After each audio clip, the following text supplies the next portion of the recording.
Assalamu alaikum. And it's an immense pleasure for me to be asked by Mr. Ikram Sehgal, Chairman, Co-Chairman Pathfinder Group, to give an overview of this event I've been a small part of since 2018. So Ikram Sehgal calls me and he says, Huma, do this. You've been to Davos thrice. I go, no, Ikram Sehgal Saab, I've been to Davos 4 times. And yes, that's the story, and which I think gives me certain edge to stand here in front of you and speak about it. So yes, I've been to Davos in 2018, 2019, 22, 23, and every time I didn't go, I regretted it later after I saw what had happened there.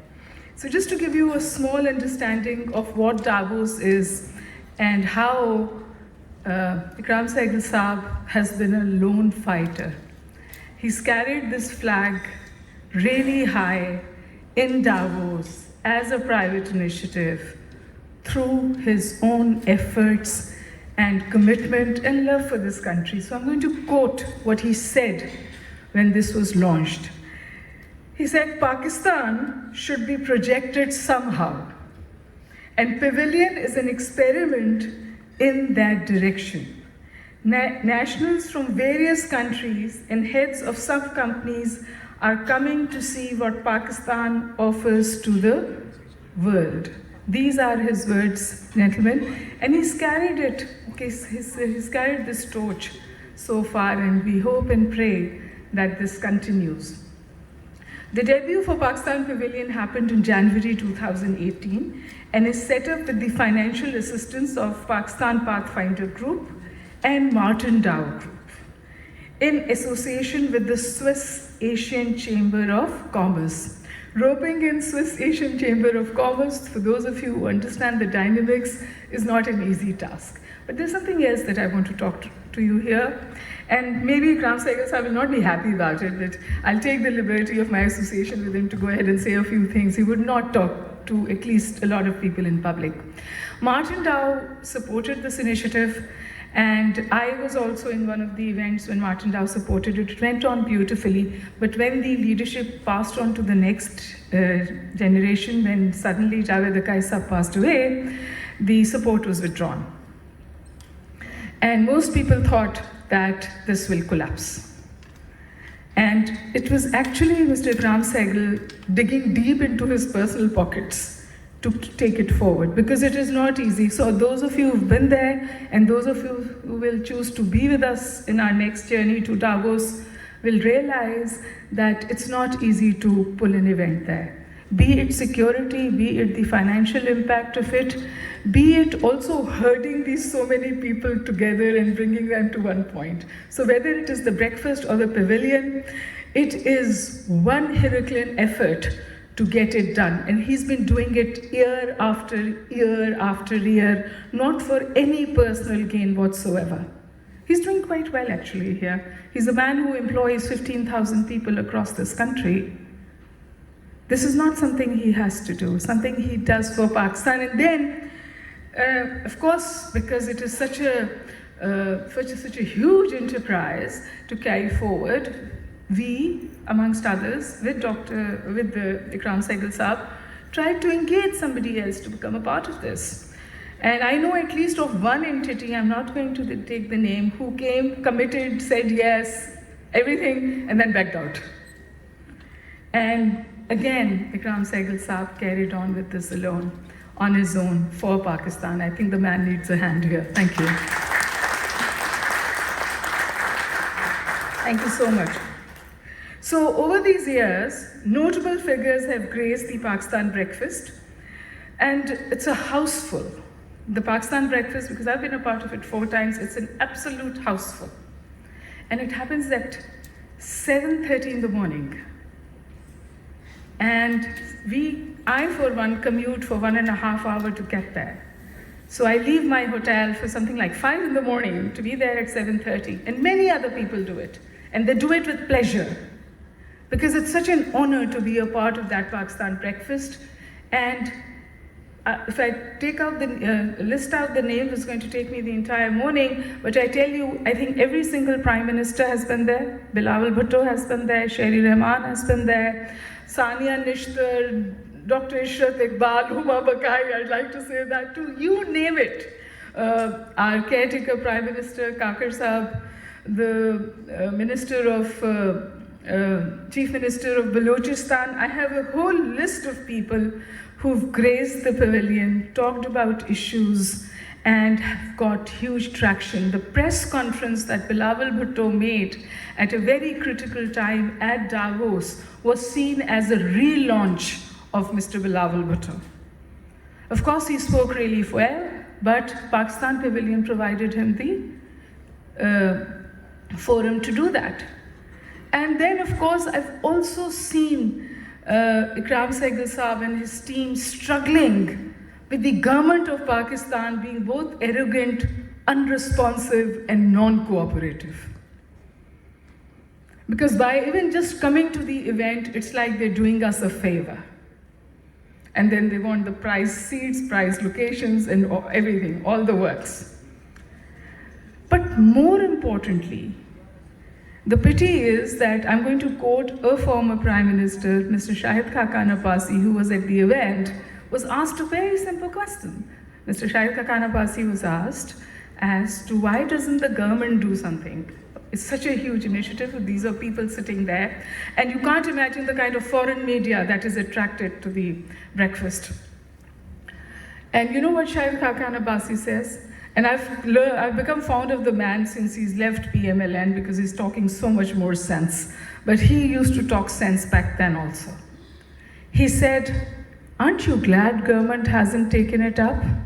It's doing wonderfully well in the private sector. But doing it is not easy. Doing it has not been easy. Like I said, it's a private initiative. It plays a crucial role in putting forward Pakistan's point of view and its soft image at the global forum. So one more thing, and I've forgotten my text, I'm talking from my heart now. So there's this street, which is the happening street of Davos, where it's a very expensive hotel. We also have our pavilion and subsequently the breakfast.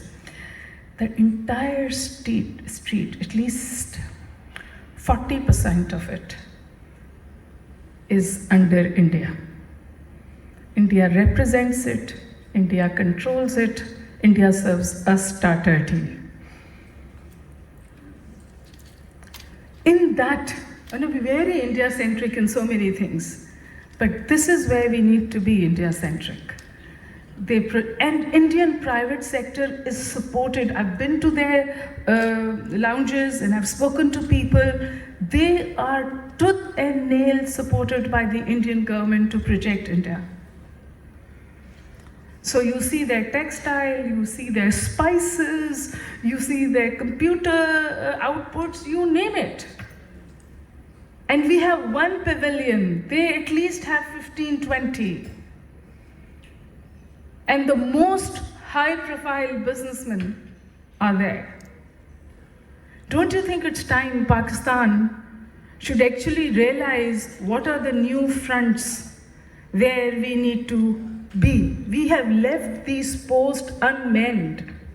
Be it the intellectual post, be it the projection of Pakistan for economic turnaround, growth, progress, whatever that you'd like to call it.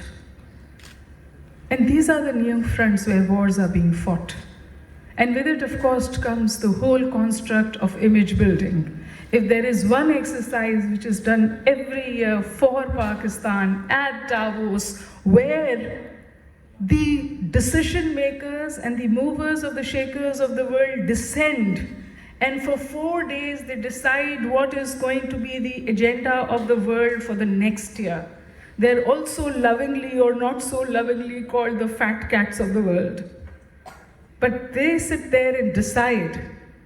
The terms that you hear, the terms that you're going to hear in 2025 about geopolitics, about economics, about climate, about progress, about growth, about turning around the world, about bringing peace to the world will be the terms that will be coined right here at Davos.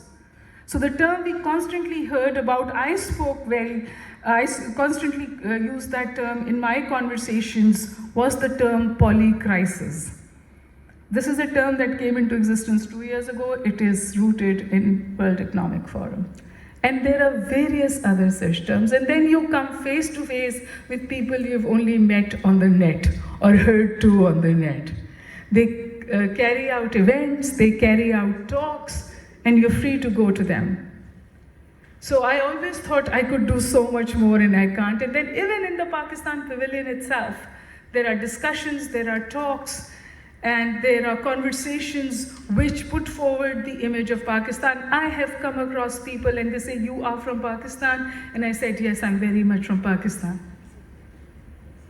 And this, I was at a women empowerment discussion there. Then also I think how Pakistan Pavilion and Davos itself sets the path. The discussion on Euro-Asia happened last year at Davos. The whole concept of Euro-Asia was launched by Mr. Kram Sehgal, and he realized how important it was. What was the SCO that just happened? It is a Euro-Asian organization bringing out the narrative of the South to counter the overwhelming toxic narrative of the West that talks about the Ukraine-Russian war but does not talk about what is happening in the Middle East. Ladies and gentlemen, this is what Davos is all about. This is what Pakistan Pavilion and the breakfast is all about. It allows people to counter the very negative image Pakistan usually carries, and they see it firsthand. So first of all, I think we should all thank Kram Sehgal for this, but more importantly, we should come together to help the man. For how long will he do it on his own? Thank you so much. Moderating the event, so I'm going to invite Ms. Nadra Panchwani to do a formal introduction of the organization and many other things. Ms. Nadra Panchwani, over to you. Bismillahirrahmanirrahim. Distinguished guests, ladies and gentlemen, Assalamu alaikum and Khush Amadid. We are delighted to welcome all our worthy guests to this event, which is a collaboration between the Karachi Council on Foreign Relations and the Pathfinders Group. Dr. Huma Sahiba has already given us an overview of what Davos is about and the role of Pathfinders regarding the Pakistan Pavilion there, so I'll be just adding on a bit. As you know, the World Economic Forum was established in 1971 by the famous German professor Klaus Schwab at the University of Geneva. Initially, it was named the European Management Forum, and after 16 years, in 1987, it was renamed as the World Economic Forum. Klaus Schwab held the first assembly of his organization in Davos, Switzerland in the winter of 1971 and gathered some 450 Western European executives with the objective of introducing them to the American business models and practices. With time, this forum gained traction and has now evolved into an influential think tank and lobbying platform for addressing a wide range of diverse topics. Its declared mission is to improve the state of the world by engaging leaders in business, politics, academics, and various fields of society to shape a global, regional, and business agendas. The World Economic Forum is basically a foundation funded by its leading member business corporations. Global enterprises with an annual turnover of more than $5 billion are the key members, and they obviously set the agenda for discussion and decisions. They are of the view that globalization, free trade, technological innovation, and sustainability must be the guiding principles for business and the progress of society. The Great Reset and the global redesign are two significant concepts which originated here. These reflect the forum's vision of a world that requires large-scale systemic changes in response to all forms of crisis, whether financial, geopolitical, environmental, or health-related. Connected to these two concepts is the idea of stakeholder capitalism, which accords priority to the interests of all the stakeholders instead of just the shareholders. It states that along with the interests of the owners and the investors, those of the employees, communities, and the environment must be considered in equal measures. Every year during this summit, the Global Competitiveness Report is published. It ranks countries on the basis of various economic indicators such as infrastructure, state of human resource, and capacity for innovation. This report influences the investment decisions of countries and the multinational corporations. Similarly, the Global Risks Report published by this forum highlights emerging threats to global stability like cybersecurity issues, pandemics, and environmental degradation. This helps vigilant and proactive governments to exercise foresight and plan for international cooperation. The concept of the fourth industrial revolution was also popularized at the World Economic Forum. This describes the ongoing fusion of digital, physical, and biological technologies. The key technologies driving the fourth industrial revolution are artificial intelligence, Internet of Things, robotics, blockchain, biotechnology, quantum physics, and the 5G networks. All of these are causing significant disruptions to existing industries and business models.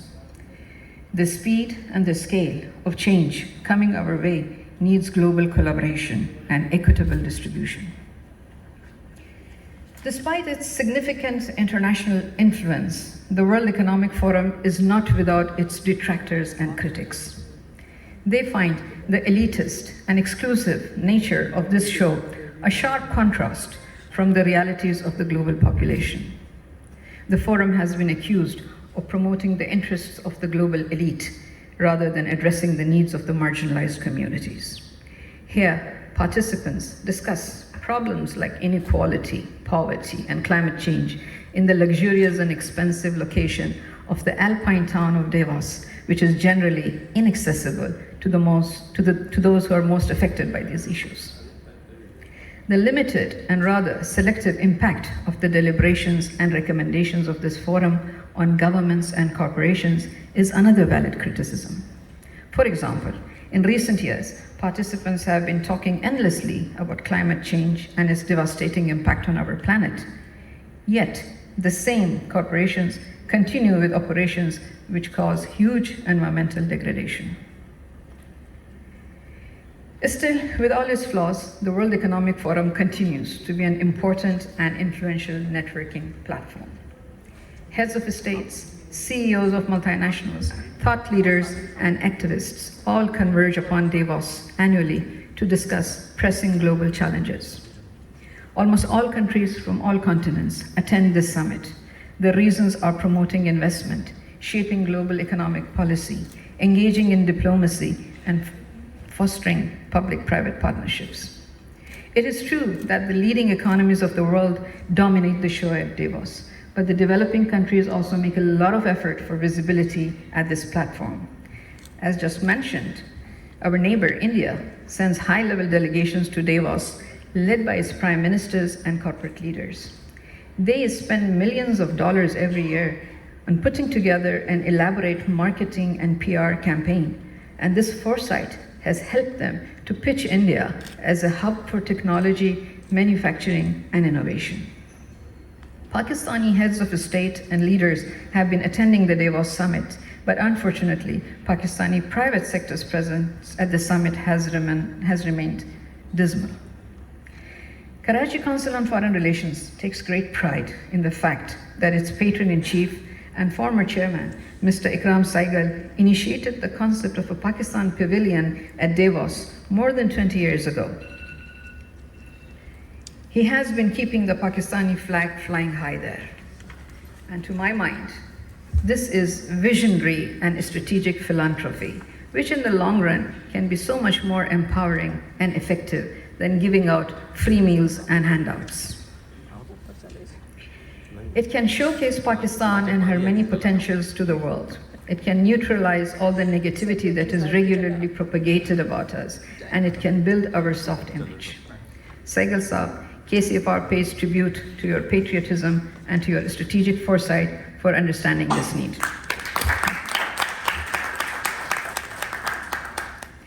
For the past 20 years, many prominent Pakistani personalities have been attending the Pathfinders Pakistan Pavilion at Davos. Among them were leaders like General Pervez Musharraf, Mia Muhammad Nawaz Sharif, Imran Khan, Shahid Khaqan Abbasi, Bilawal Bhutto Zardari, and many others.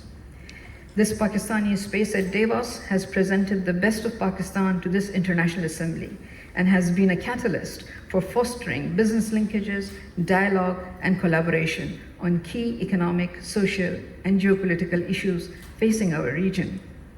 I'm sure Saigal Saab will tell us more about his show at Davos and his plans for the upcoming summit of 2025. I wish to thank all of you for attending our event and spending your Sunday morning with us. Ladies and gentlemen, thank you very much. But I would also like to point out the fact that it was the Pathfinder group that took KCFR to Davos. And I think it is the only think tank in Pakistan who has that distinction. And it has been consistently represented there. I and Sadeed Malik have represented KCFR there on the behalf of at Davos. I've represented KCFR, Sadeed Malik Saab has represented KCFR, and it's been an absolute honor and pleasure because our think tanks are very inward looking. Our think tanks are largely, with all due respect, funded by the establishment, only putting forward one perspective. The diversity that is needed is being provided by KCFR, and it is being lubricated and facilitated by Pathfinder Group. So we remain grateful for that. And after what I've said and what Nadra Pajwani said, let's see what has happened there. We have a video to present of the pavilion and the breakfast. Please, the video. Pakistan is an extremely investor-friendly country now. We have taken measures. We have introduced investor-friendly environment into Pakistan. We have introduced laws and rules which make investment more profitable. We have reduced the cost of doing business in Pakistan. The way we look at Pakistan going forward is a moderate, vibrant Islamic country located at this very important part of the world, which is serving and will serve as the anchor of peace and stability in the region. I keep talking to everyone to draw investment into Pakistan. One of the factors is this, that profitability in Pakistan is very high. I know about 600 to 700 companies in Pakistan, each one of them making a profit of between 20 and 50%, some even making more than 50%. Pakistan for us is a country with which we've worked for over 2 decades now. We are located at the crossroads of South Asia, the Middle East, and Central Asia. And our immediate neighbors are China, India, 2 major countries, and we have Afghanistan and Iran, 2 countries always in the news. We consider Pakistan as a trade and energy corridor. Why I say that? Because there is no possibility of any trade and energy interaction between these regions. Our friend Ikram Segal, thank you for the introduction, Ikram. And he's our partner in Pakistan and a good friend of ours. We're delighted to work with him on this issue.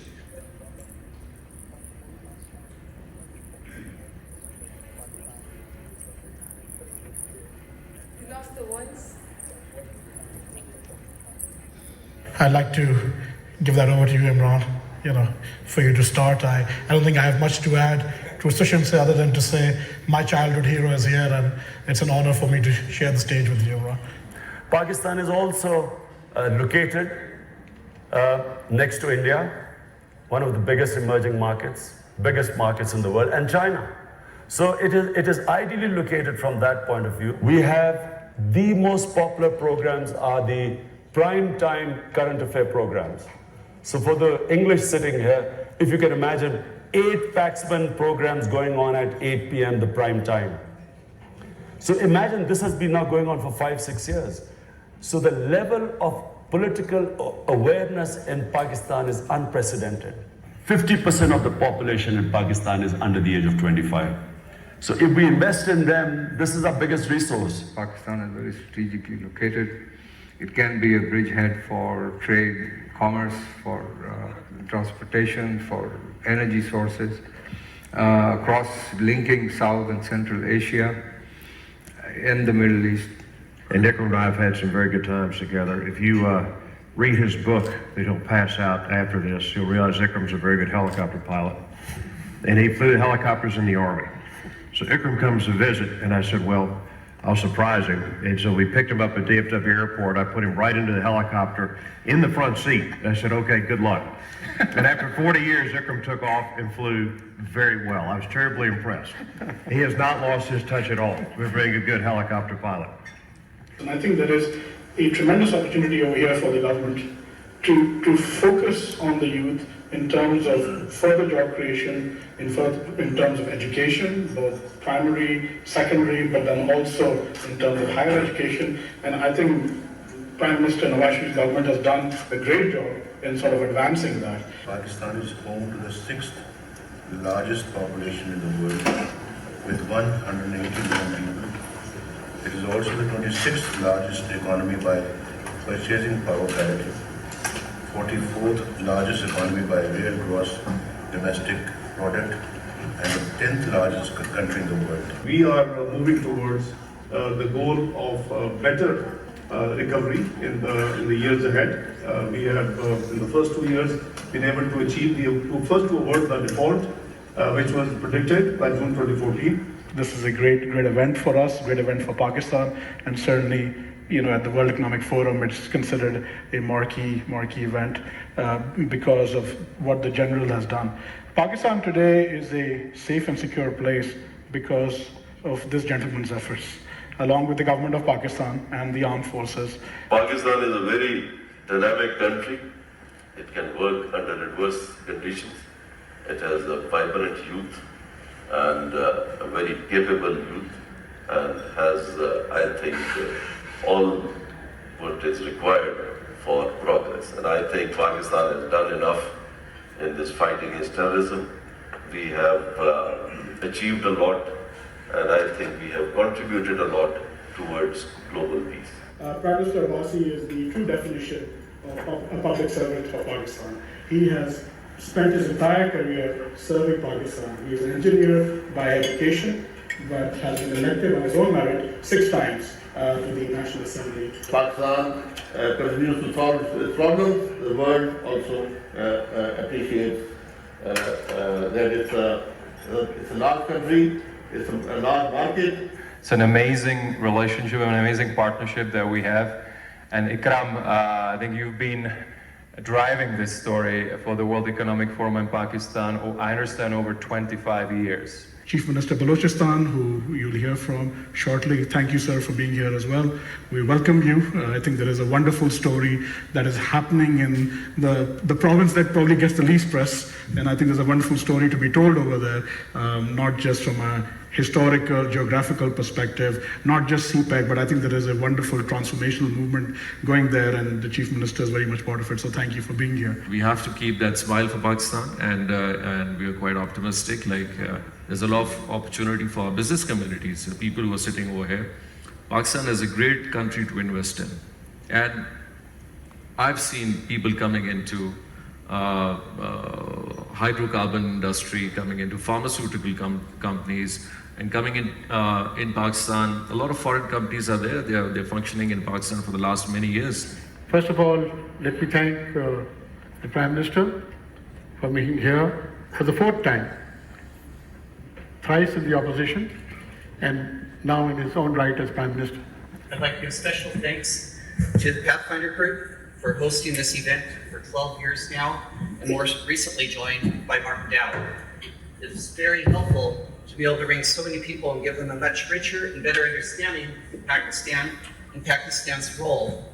I know the Prime Minister talks about the mountains a lot because that's favorite thing, but down south there are wonderful beaches. You go towards this beautiful marine blue water, pink sands of the sort that people spend thousands of dollars to go to European resorts and resorts in the Caribbean, and we have it all. And what has been lacking? One single thing: governance. And that's what the Prime Minister has brought. This country has more potential than any other country. Reason why this country has so much potential? Because the best resource are the people. We have dynamic people. We have the 6th largest coal reserves in the world. It's untapped. So we do not want to use up all the coal reserves for energy. Then this is in order to provide electricity in Pakistan. We've started developing these coal reserves and generating electricity from it. At the same time, we've got 70% of natural gas in Pakistan. It's fast meeting. We're currently importing gas, but the potential is there. The coal reserves of light gas in there, which can be utilized. We've got a very corridor potential to generate 50,000 megawatts. We've got unlimited capacity for developing solar power in the province. I think the idea is Pakistan is at a crossroads right now. It's at a precipice. It is a country that is screaming for investment, infrastructure, energy. I could talk about the startup scene that's in Pakistan. Over 300 million invested in startups last year, over 100 million in the first 3 months of this year alone. So and that is nothing. It is a drop in the ocean. If I tell somebody, that this is how much the Pakistan startup scene is, they'll be like, why isn't it more? And I think this is where somebody like you plays a critical role. I'd like to now introduce our chief guest, the youngest foreign minister of Pakistan, Bilawal Bhutto Zardari. He is the chairperson of the PPP. He has a rich family legacy, but I will not dwell too much on it because I think the focus should be on him today and the achievements that he has had to date.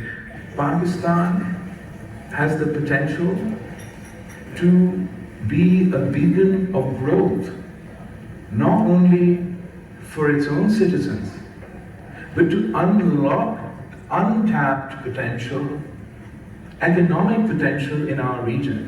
The minister has been tireless in her efforts from going from forum to forum, from going to country to raise not just awareness, but real funds for Pakistan. And in the recent Geneva conference that took place, your success was very apparent. Good news is we still have the largest man-made irrigation system in the world intact, but that's in the plains of the Punjab. There's hope wherever there's darkness. That is human nature. We innovate, we put our shoulders to the wheel, and we cannot give up. In the challenges, must we find opportunity. The Pakistan Pavilion is going to be celebrating this year its 20th anniversary at the World Economic Forum. I'm going to invite Dr. Urs Lustenberger, the president of SACC, the Swiss Asian Chamber of Commerce, to give a few notes. It's been a long time that we have been hosts of Ikram and his Pathfinder group, and we have always enjoyed his hospitality very much. And just to say that the specific thing that you're doing here is called Astan Mobile Account. It's been tremendously successful. We're very happy that you're part of that initiative and you're helping us make a difference in Pakistan and in the world. I say it's a privilege to host you, because it's a privilege to host not just you, but members of your government at a forum like this, so that you can tell the Pakistan story effectively, so that people understand why we remain a great place to invest. Pakistan is a great country. Why? It has a population of 240 million people at its backyard. The whole of Central Asia lies there, which is landlocked, and of course it is looking to have connectivity through Pakistan. Midway, yes, Afghanistan is there, and as Iqbal has said, that it is the heart of Asia. We're very proud to have BRG and the Pathfinder Group part of this great coalition, and I would like to commend you on reaching 10 million bank accounts open through the Azan Mobile Scheme. We've participated and collaborated quite a bit you have to accept that the army has a role in Pakistan. That army has a role in Pakistan is not in governance, right? But the point is that its role must be recognized as a corrective course without intervening. I have been saying this time and again. I said Pakistan is because the Pakistan Army is. The Pakistan Army is because the Chief of Army Staff is. The Chief of Army Staff, I may like him, I may dislike him. I may like his views, I may dislike his views. But he is the Chief of Army Staff. We cannot afford to say or do anything that denigrates his position, that undermines the authority that he wields. We have the finest working manpower in the world. We need to actually get the best out of them. And the best out of them is the way that we can, share our experiences, our comforts, our wealth, whatever, in whatever way you want. I think one of the ways is that you've traveled there a couple of times with me. Some of these people have never traveled abroad. And they come to Switzerland, to Davos. For them it's highlight. And let me tell you what my turnover rate is among them. 0. None of them leave, right? And they've been offered jobs twice or 3 times the price, right? And they have refused. They said, we looked after him. And I think that is the legacy I want to pass on to my son.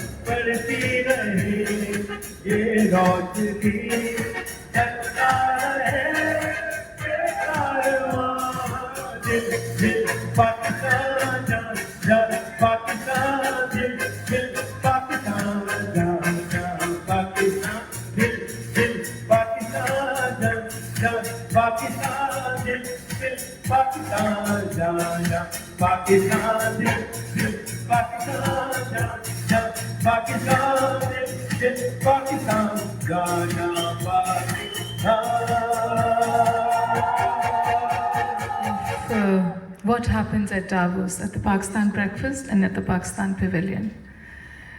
The diversity of political parties that are represented, where the pavilion and the breakfast is about Pakistan. It's neither about a party nor about a personality. It's just about Pakistan. And that is why I would urge all of you to become our multipliers.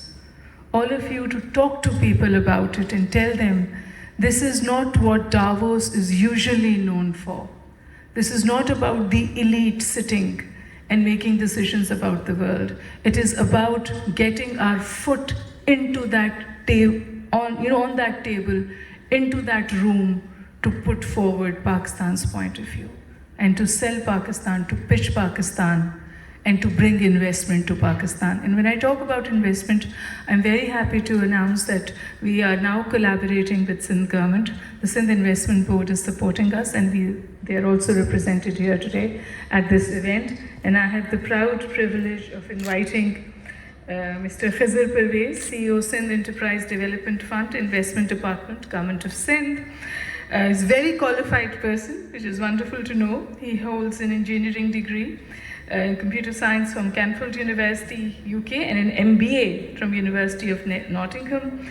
And this young gentleman, I'd like to think, is the new face of Pakistan. It's people like him that we need to represent Pakistan. I'll request Ms. Khizr to take the podium and say a few words. Bismillahirrahmanirrahim. Thank you. Good morning, esteemed guests.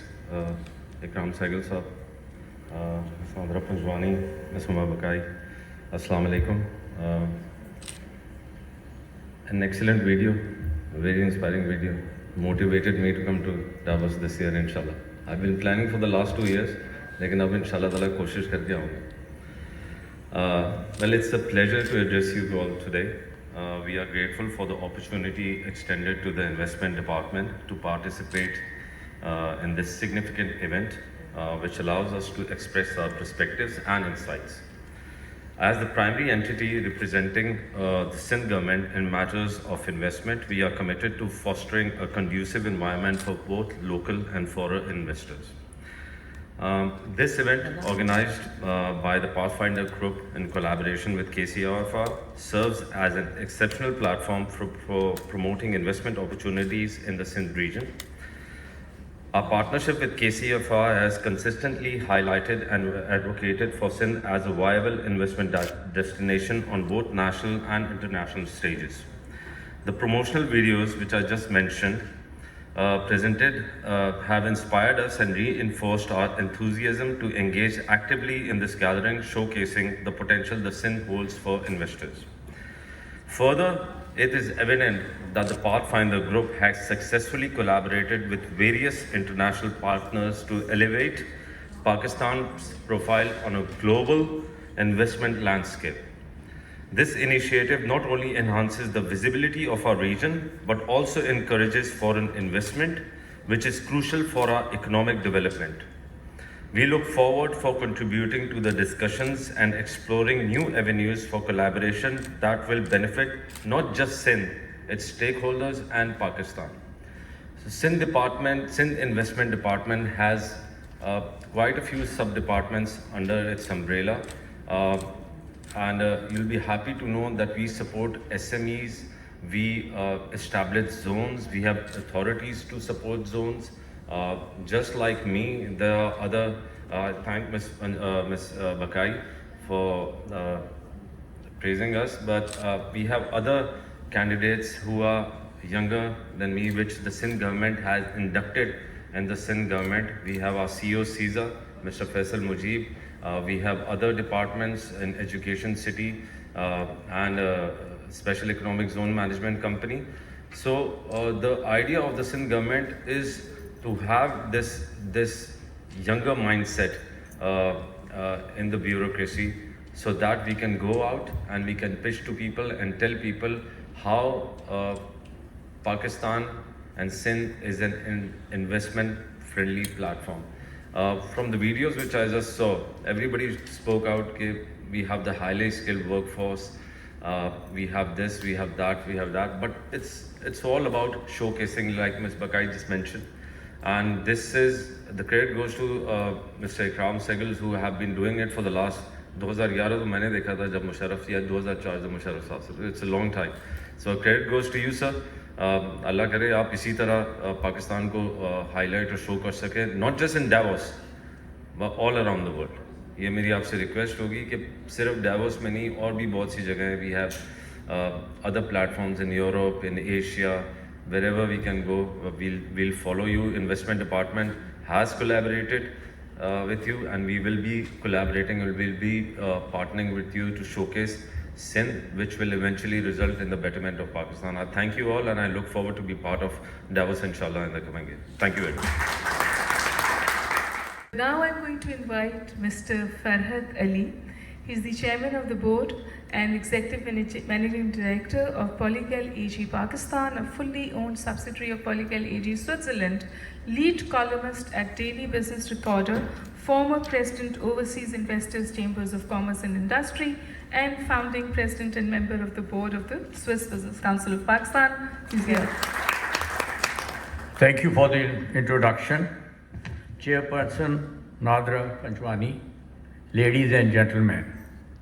I have a few words to contribute to the World Economic Forum at Davos before I move on to speak on the subject assigned to me. Already much has been said about it, but I'll just add few words. I had the opportunity of participating in the World Economic Forum event at Davos multiple times through the common platform of Swiss Business Council and Swiss Asian Chamber of Commerce of Switzerland. Attending sessions on global issues blended with casuals but meaningful meetings with prominent global leaders had always been a profound experience, which otherwise at such a level and in such a short time was not possible. The signature breakfast organized by the Pathfinder Group at Davos is viewed by many of us as Pakistan branding and identification at Davos, and perhaps the only one. This brave group, at its own resources, has been carrying the Pakistan flag at Davos for over 2 decades.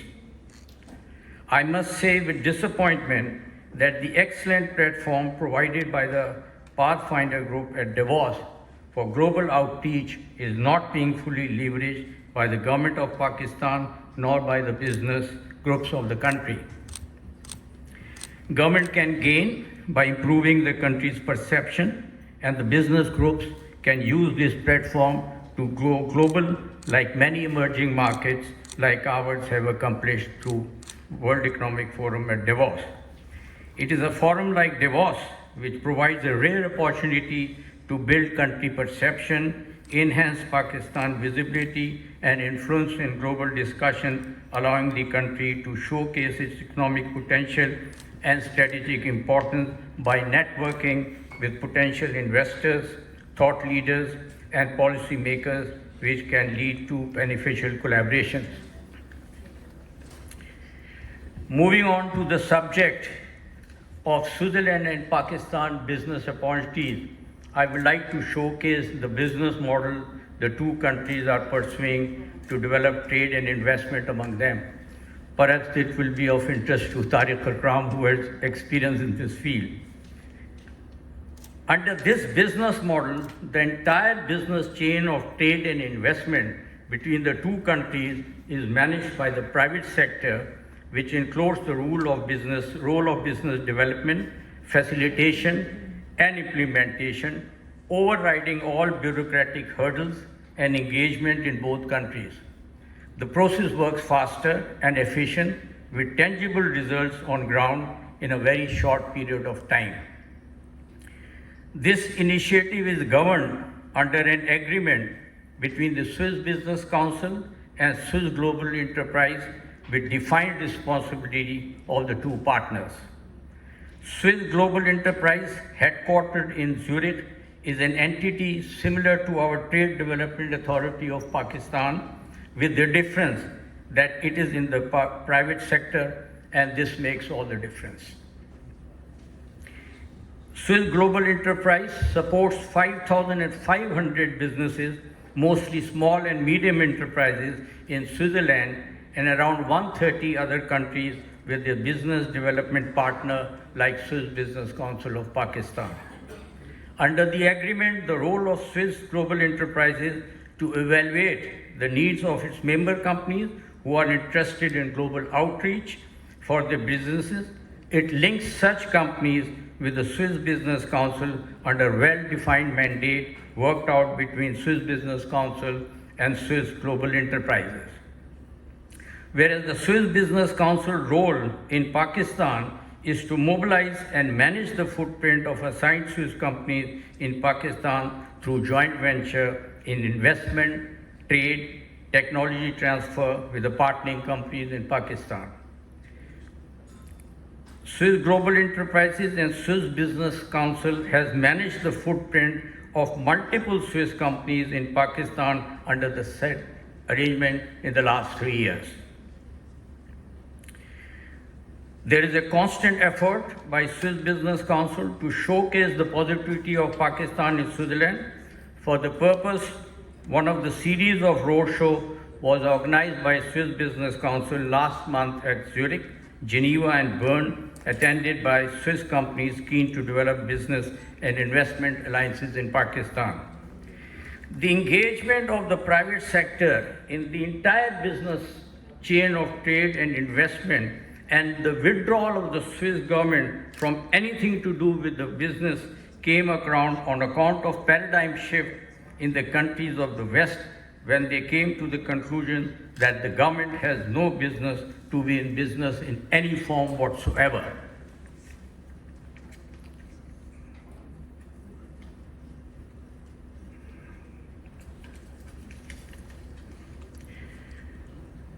Taking the case of Switzerland, earlier the export of trade of Switzerland was facilitated and promoted by the Economic Affairs Division of the Swiss government.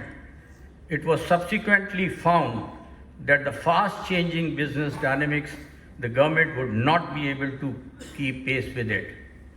In 2008, this mandate was delegated to Swiss Global Enterprises, Created by the Swiss government in the private sector, in its earlier years, it was financially supported by the Swiss government. Swiss Global Enterprises is now on its own in its finance, management, and politics. Today, Switzerland Global Enterprises is the official Swiss organization for export and investment promotion, working as a private consulting and platform organization commissioned by the Confederation and the Cantons of Switzerland, with around 200 employees over 20 countries and more than 3,000 partners worldwide. On this promising note, I complete my presentation within the allocated time allocated to me by Mr. Kram Singh. And now I have the pleasure of inviting our very own Mr. Tariq Ikram. He's a very prominent member of the board and helps us with finance, has been associated with Trade and Development Association, and is a man of integrity. So over to you. Actually, I've forced myself into this time because I was so motivated. Ikram, honestly, I didn't know the width and depth of the effort that you've made. Hats off to you. I really got really motivated, and therefore the few minutes that I've requested for. Ladies and gentlemen, the reason why I'm here is that Ikram had also said that, ideas for making it a greater event for Pakistan, etc.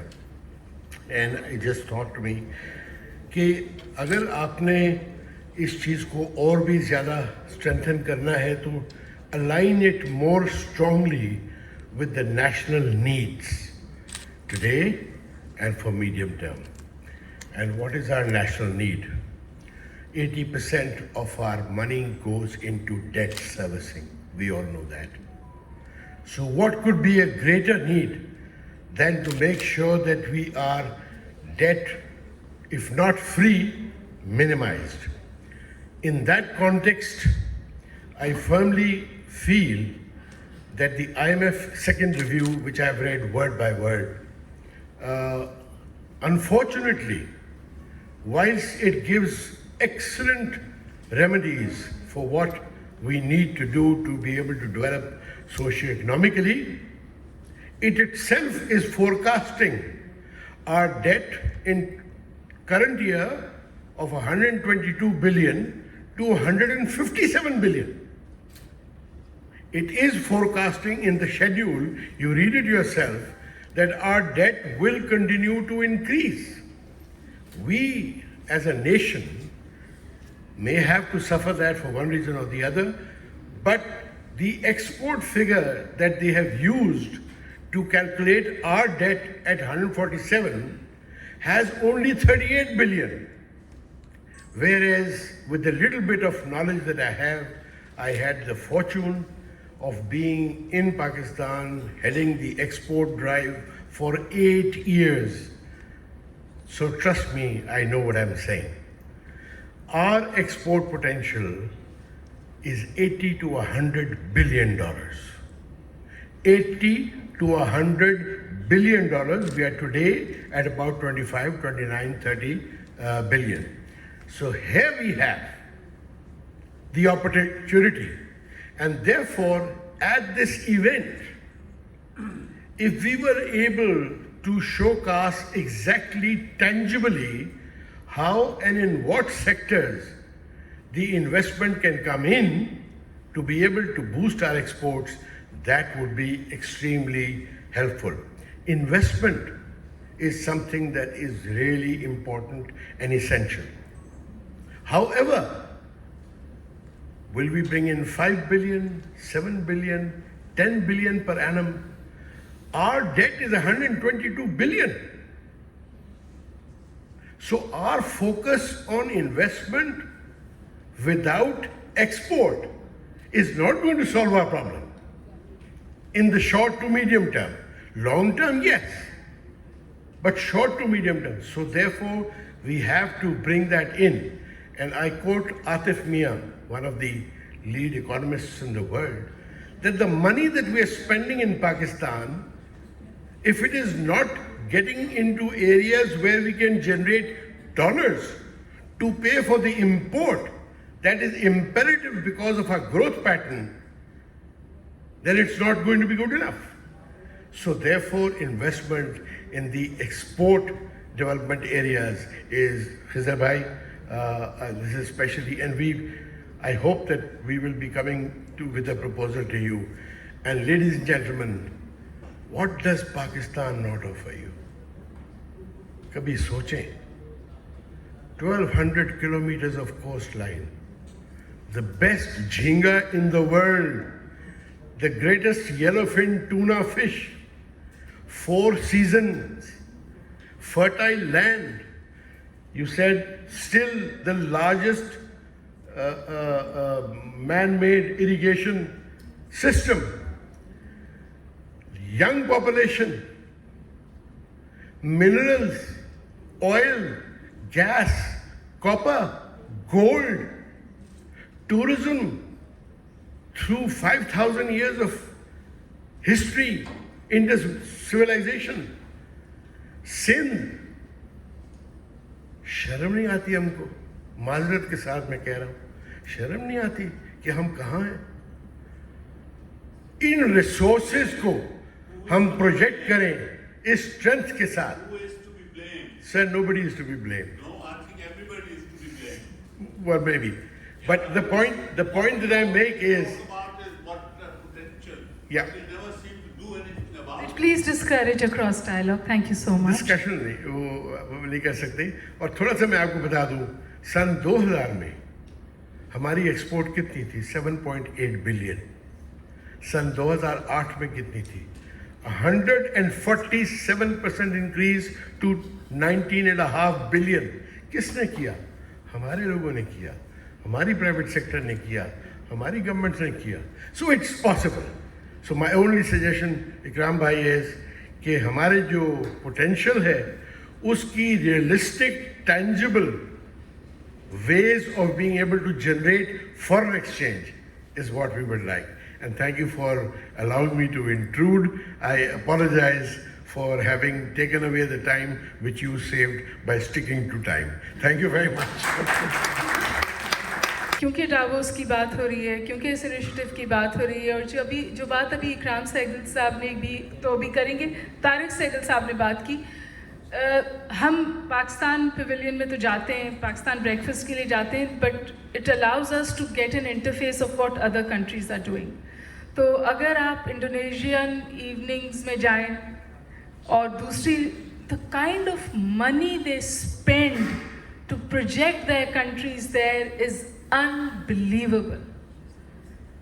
Those lounges are free to enter, they're government sponsored, there are cultural programs, cultural troupes, there's cuisine, and you know, a country like Indonesia, Islamic country, Muslim country, the way they project nightlife in Indonesia, you'll be amazed. So the pitch is to engage, invite, open it up Indonesia, and I think that is something we all need to do here. All of us need to pitch in, and somebody just asked who is to be blamed. All of us are to be blamed, because I tell you, I've worked with Mr. Ikram Sehgal, and I've been a part of this journey when this became a triangular relationship between KCFR, Pathfinder Group and the Sindh Investment Board, and the kind of resistance we faced from within. It was like we had some selfish ends to serve. There were personal gains to be made. And within the board, within the three organizations, there were people who were calling out names. And I've seen it personally. I don't even know if Ikram Sehgal is happy about me talking about this here. But that is the truth of the matter. You want to know who's to be blamed? We are to be blamed, because we doubt every good initiative that is taken. And I'm going to stop here. I have to invite Mr. Sadeed Malik. He's been our go-to person for years at KCFR. A very eminent person, now also politically motivated, has been to Davos, and I'm sure has something sweet to share with us. Mr. Ikram Sehgal, Veteran-in-Chief KCFR and Pathfinder Group. Madam Chairperson, Secretary Investment, Assalamu alaikum again. Actually, after I have listened to all those comprehensive addresses, there's hardly anything left for the last speaker usually, but you will see what I have to say, slightly different than the other speakers so far. World Economic Forum at Davos has been there for long, and you have heard about its history. Before I go into my impressions of my visit to Davos in 2023 to attend World Economic Forum, I may go through very briefly its history, and which is known to most of you, and that is how I developed a desire to visit Davos to attend the World Economic Forum. A brief history is the World Economic Forum was founded in 1971 by Klaus Schwab, a businessman professor at the University of Geneva, after his travel to Italy. It was first named the European Management Forum, and its name was changed to World Economic Forum in 1987 and sought to broaden its vision to include providing a platform for resolving international conflicts. The forum's founder was a German-born engineer, economist, and professor with double doctorates, a master's degree in public administration from Harvard, and business experience in Germany and Switzerland. The founder invited a group of European business leaders and met them in the ski town of Davos, Switzerland, to consider the major global issues of the day and to brainstorm on solutions to address these challenges. Since that time, the World Economic Forum has grown to occupy a global platform. The basic theme behind World Economic Forum, as considered by Klaus Schwab and his team, had purposed, as has been explained by the group of Nobel laureates this year, that is, Dr. Darren Ecemoglu, a Turkish American, Dr. Simon Johnson, a British American, and Dr. James Robinson, who were awarded the 2024 Bank of Sweden Jury Prize in honor of Alfred Nobel, known as the Nobel Prize in Economics, for their own answer to this question that we are discussing today. 23 years ago, in an article that became one of the most cited studies in economics, called The Colonial Origins of Comparative Development in the American Economics Review, number 91 of 2001. This review describes prosperity in the Committee of Nations through their impressions. These impressions convey exclusivity and inclusivity, as considered by Klaus Schwab while forming European Management Forum in 1971. The basic theme continues that after European Management Forum was founded in 1971, a meeting of EMF was held in 1972 in January, when minimum of tourists visited Switzerland, and in 1973 the basic Davos Manifesto was created and renewed in 2020. Mr. Ikram Sehgal, I would like to tell you, was part of it since that time. After its inception, the EMF meetings have been held in Davos annually. The meetings in Davos embody an attitude of openness, cooperation, encapsulated in the Davos Manifesto, as explained earlier in 1973 and re-modified in 2020. Principally, the manifesto outlines the principles of stakeholders through capitalism in line with UN Sustainable Development Agenda. I was in France in 1985-86 when Davos resonated in the media over there. I was doing my war course while in the Navy at Paris. While passing through the Alps during the summer holidays, I entered France from Switzerland, where there was just a line on the road. There were no border checkposts. Now I am told there are checkposts on both the sides. I then on had developed a desire to participate in World Economic Forum's meetings. And then I joined, after my retirement, KCFR, Karachi Council on Foreign Relations. Late Justice Sayyiduzzaman Siddiqui, who became the president of Defense Authority organization, and after me, and he brought me over into KCFR, and then on we had nothing. I was made member board of the governors, and then on I have been on its board. The year before, I visited Davos. Our veteran-in-chief, Mr. Ikram Sehgal, had invited the PMs. You have already seen it, all of them, one after the other. The CM, chief ministers, and many other dignitaries on a number of years, which gets a lot of press coverage as Pakistan Breakfast, hosted and paid for by the Pathfinder Group. Thank you, sir, for continuing to fly Pakistan flag internationally at Davos. I wanted to, in 2023, I wanted to take my wife with me for this participation, but she said the weather would be too cold, and she did not.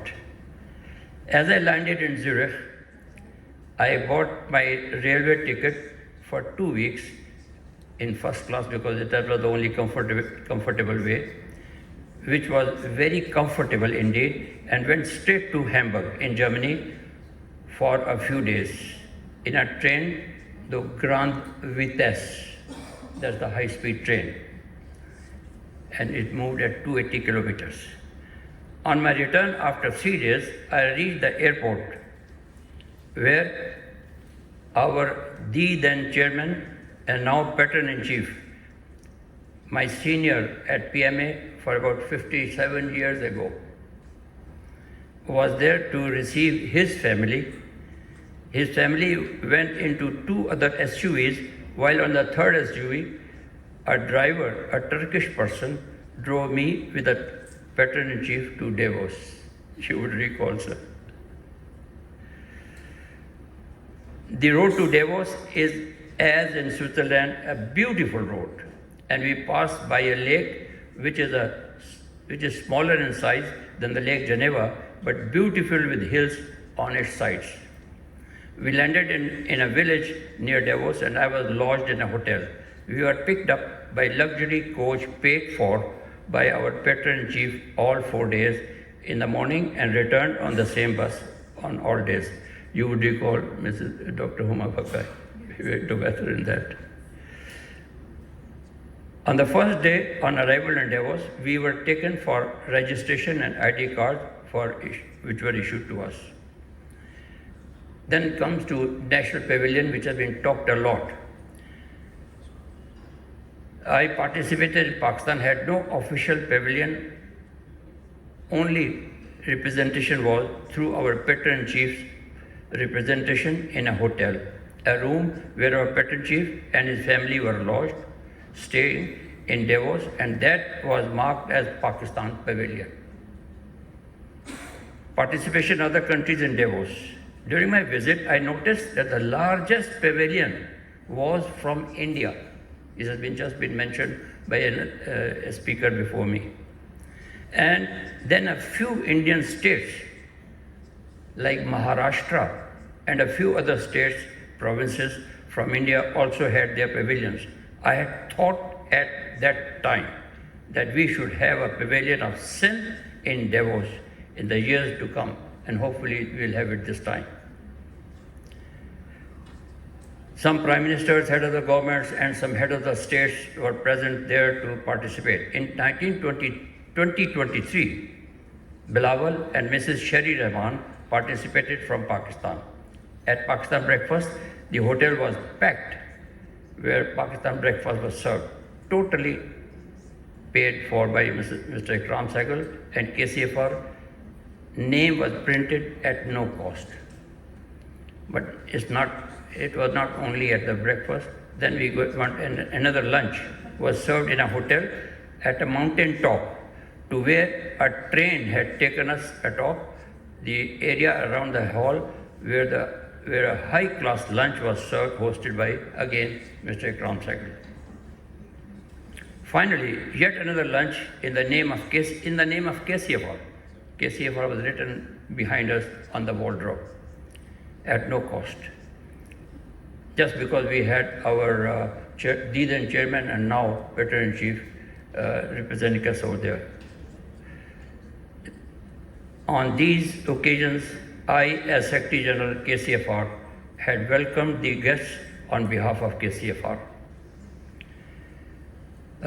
List of international participants. The list is lengthy. Very many, as indicated earlier. However, if we log on Google, we would see the participants. If you go through this slide, I don't know if he's got. बस खत्म कर रहे हैं. Post participation, Pathfinder Group was programmed to visit Austria, Hungary, and Italy after the World Economic Forum at Davos. I opted to escort them, and of course, my railway ticket became very handy. I had visited these countries in the past, except Hungary. A call on His Excellency Ambassador of Pakistan in Hungary was arranged by our then chairman, Mr. Ikram Sehgal, who had returned to Pakistan because of his health reasons. Embassy's car came to pick up, and I represented him, and the KCFR for this call. My recommendations. These recommendations are not for Pathfinder Group. These are for KCFR and Investment Department. I shared my impressions of my visit. This is my last slide visit, which would have aroused interest by the audience here today to visiting this forum, whereby we could contribute to Pakistan. Therefore, my first recommendation is plan for the visit well in time. Locate international investors whose list can be had from the Swiss Embassy and of course from KCFR too. Arrange meetings with international investors well in advance, otherwise it would remain a skylark only. Recommended participants would be CEOs, chairmen, and MDs from the industry.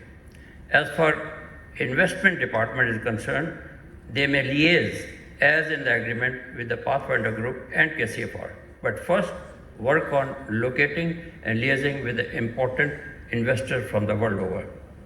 Investment department should liaise through the embassies in advance for some more questions. If there were any questions on 2023, I am available, but if there are none, it appears so. So thank you very much. Thank you Sadeed Malik sahab. आपको सदीद मलिक साहब ने virtual tour करा दिया Davos का कि क्या क्या आपने करना है और फिर all that is awaiting you. It's an experience in itself. I must acknowledge that. And with that, the man himself, Mr. Ikram Sehgal. Bismillah Rahman Rahim, Nadra Panjwani, Umar Bakai, Farat Ali, Khizr, Tariq Ikram, Investment Board people, and of course Sadiq Malik. I thank you all for the kind words that you said for Pathfinder Group. It is true that we have had a long journey, and I will start with something personal. This long journey every year cost the company a lot of money and me. And one of the people who, let us say, because of that, they suffered a little bit from it was my own family, starting with my wife and my son and my daughters, from whom I had to divert money, which rightfully they had to. And so I thank Shanaz is here. I thank her and the family for bearing with me during this time, and being patient, because I think they realized that I had a bigger objective in mind, the country, and they persevered and were patient with me. So thank you again, Shanaz, and all the family. This journey was only possible for many reasons, but starting with, I became a member by accident, total. And it's a long story, I don't want to repeat it. But having become a member, after a few years, the overwhelming Indian presence and the non-existence of Pakistan, despite the fact there were some very big business leaders, members, but, and I used to ask them, I said, let's get together and contribute something. They said, oh, we cannot hope to meet with India and sort of confront India on the scale. So finally I decided, I said, the same thing I did when I was in the prisoner of war camp. And I realized that the others were not going to escape along with me. So I went into solitary confinement from where I escaped. I said, I had to go into solitary. So I did solitary and said, but I need to have somebody important. One of my best friends is General Ali Kuli, but another good friend was General Musharraf. And I used to be, he in the special service group, he used to be head of the Pathfinder team. And this Pathfinder team used to go and lay the drop zone behind enemy lines, or that thing for parachutists to come in, or drop people or pick them up. And he was the head of the Pathfinder team. We were 4 or 5 of us at that thing. I was the pilot of that Pathfinder team. So he used to sit behind me, 3 of us, and sit behind me, and he could not talk so much. So the main thing used to be his hand and all that. So once, I'm saying this story because I just wanted to understand the context of it. So once at night we dropped in a hill, and and when the team used to come back, I used to be under control. General Musharraf would pat me twice so that, okay, you can take off. So somebody patted me twice, I took off. I left him behind. So everybody started hitting me on the head. So I circled back and I picked him up. He was there saying, what have you done? Anyway, we picked him up back. So I went to him and I said, sir, I want to take you to Davos. He says, what's Davos? I said, sir, I explained to him that this is good for Pakistan. He said, यार मुझे वहाँ छोड़ना आना किसी mountain top पर. मैं बोला आप चलो ना sir, आप चलो तो. So he came very reluctantly, and 2004, and that was the start of the process. He came 3 times thereafter. Shaukat Aziz, then him, then Shaukat Aziz, him, then he came 3 times, Shaukat Aziz came twice. That set off. And I said, to me, Davos is apolitical. Here we are all Pakistanis, irrespective. We are not PML or PTI or PPP or, we are all Pakistanis, right? And I give you 2 instances of it. And Bilawal was not the foreign minister at that time. He went to Davos, but he was the thing, etc. And in the breakfast, Imran was sitting, and Imran was the stage, and Davos was in the front row, and they got up and shook hands. And Imran recognized him and said that, he's one of the sons of a person I respect very much, late Benazir Bhutto, right? And, everybody gave him a hand.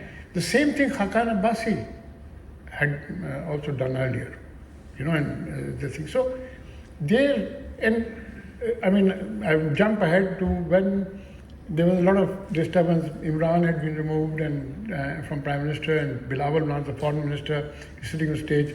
And my son was a little busy, because he was the now the host. And he turned to Bilawal and said that, would you mind my requesting you not to say anything about domestic politics, because, you know, we are here in Pakistan. He said, don't worry. In fact, he actually defended Imran for his visit to Russia. When somebody asked him a question, he defended Imran. So what I'm trying to say is, in Davos, it is Pakistan. There's no politics. There's no divisions. We're all there as together. Now, KCFR, again, I became by accident the chairman, because Shahid Karimullah, our esteemed chairperson, became sick, and for other reasons he resigned. And actually we were in a holy mess. And I must give credit to Commodore Sadid Malik. Actually, you know, it's all very well to be carrying the ball and all, but the hard work, the absolute bullet, I think, was done by Commodore Sadid Malik. And our association went back, it now goes back almost 59 years, when we were cadets at PMA together. And I was in the Army cadet, he was a naval cadet, he came after me. And, you know, that association remained. That small association of few months remained, and it remains till today, and he's one of my cherished friends. But what I'm trying to say about KCFR was that we stabilized KCFR. We went through a lot of problems, but the Board of Governors was excellent. They supported us, stabilized KCFR. And then, of course, we had the good fortune of getting Nadra Panjwani. And she has really taken KCFR beyond compare. And really, really, I must say this, you know, that, you know, now KCFR is an entity that I would say that 6-7 years ago we were very afraid whether it would survive or not. Now to Davos. It's very necessary for private businessmen and for government to be at Davos in partnership together. We can only, Pathfinder Group can only play a platform. My son already, as you can see, has taken over many years ago, and I'm sure he will continue this story and make sure that Pathfinder Group remains front and center of providing that platform. But we require the support of Pakistani businessmen, more than government. More than government. We don't need government. We need, let's say, the logistic support that government can give us in that thing, etc., with other governments. But we need the private sector to come in and that thing. I must also tell you that I deliberately had that last scene played, Dil Dil Pakistan. But that was mostly the employees, the executives of Pathfinder Group. And one of the great things was when somebody from the World Economic Forum came to me and said, today I have seen something which I thought I would never see in my life. I said, what was it? He said, I saw two of your CEOs, chief executive officers, putting up the banners with their hands. Another CEO at the camera, right, and other people around. So that was, for me, a great thing, because that was all a Pakistan show. It was to show what Pakistan is capable of. I am very proud to be let's see, I've handed over to my son, but be part of a group of young people who have really, really established Pakistan. You know, you've heard World Economic Forum talk about the Asan mobile account. You will not hear Pakistanis talk about it. But the fact is 11.3 million accounts. You cannot imagine the same thing the group did for the security guard in this country. They took his level up, gave him a proper salary, gave proper price, gave him security, etc., SMS and Wackenhut. The same thing Virtual Remittance Gateway and iPath have done together. And they have established that thing. In a few days, you will see that for the common man, for the poor person, people do not know that 80% of Pakistan's population, adult population, is without bank accounts. Now 70%, because 11.3 million of them now have bank accounts because of San Mobile account.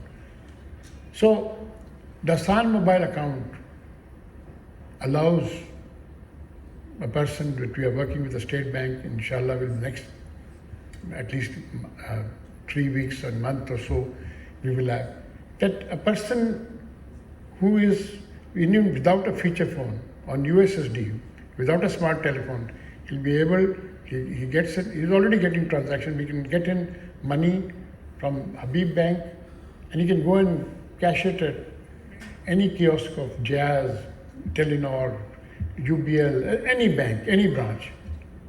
That's agent interoperability. And again, similarly, that they can, they've got, in fact, the name is Paylight, but the virtual card, you don't even have to have a physical card. The virtual card with the telephone, that poor person can go and order McDonald's on a virtual card. Right? So, the poor person, is important for him. You can talk about roti kapda. Roti or kapda you can get for cash. For a poor person, he cannot get a house, even a low-cost house, without a bank account. So this is the way the person is getting a bank account. Even anybody can get a bank account. And by the way, he doesn't have to go to any bank branch, fill in forms in less than 2 minutes on his telephone. May I just say to you that the World Economic Forum is projecting this as the only many-to-many thing for the underprivileged in the world. I called it poor man's debit card. They said, no, don't say that. You can call it a deprived person's credit card, but that was too long. But the point is, that is what came to me. And that Davos, what I'm trying to say, Davos has given us that platform. That platform will take us to 42 Islamic countries underdeveloped like us, where people don't have bank accounts, and to other countries, right?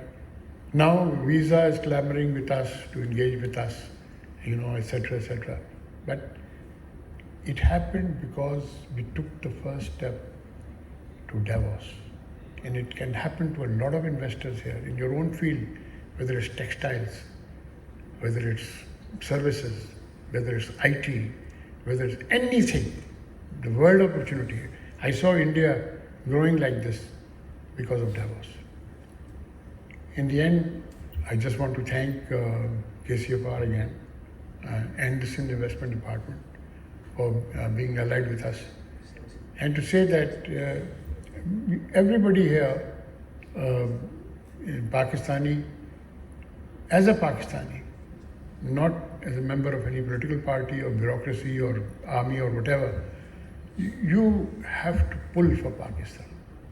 You have to pull for Pakistan. The only way you can do it is in the small way possible, whatever you can do. I just want to, just one thing with Khakan Abbasi, when Huma talked about Khakan Abbasi saying something, Khakan Abbasi actually he said something very naturally in Urdu. He said, somebody got up and said, "Aap inko paise nahi dena chahiye government ki taraf se." Bole ye jo ho raha hai, ye bhi khatam ho jayese. Right. So my point is that that also I think is the thing. We need the support of the government also, not financial. But we need the moral support and the logistic support which they can only give. In the end, let me again thank you, Nadra and Huma, right? And Huma, you've always been a constant partner for us. not only in KCFR but for Davos. And obviously, inshallah, we're going this time, and this time we are taking an education group also, inshallah, like we're seeing that. So the three sectors that are very important for the fourth industrial revolution, financial inclusion and women empowerment, health, education, and artificial intelligence, which, by the way, we are being drawn into because of World Economic Forum. And of course, education, we are taking this time a group from education. So thank you everybody for being here on a Sunday morning. Thank you.